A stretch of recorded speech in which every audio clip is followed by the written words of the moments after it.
Hey everyone, welcome back to the channel.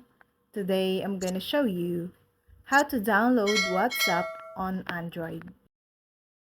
The first thing that you will want to do if you want to use WhatsApp is to actually download the program to your mobile phone and install it.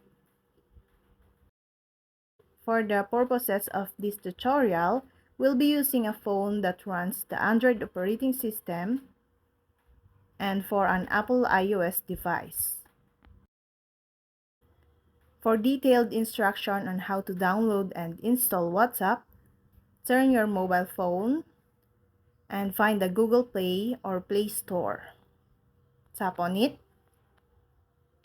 then tap the search box near the top of the screen and use your virtual keyboard to type in WhatsApp.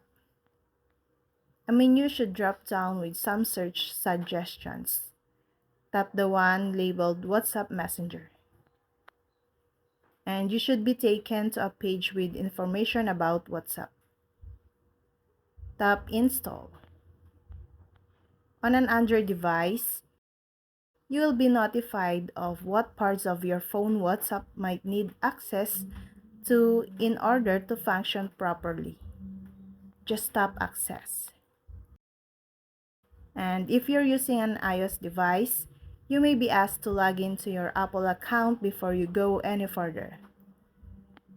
Once WhatsApp has finished downloading, tap Open to launch it. And you now have WhatsApp downloaded and ready to use on your mobile phone. And that's all. I hope this video helped you guys. For more videos, subscribe to our YouTube channel. Thank you for watching. See you again.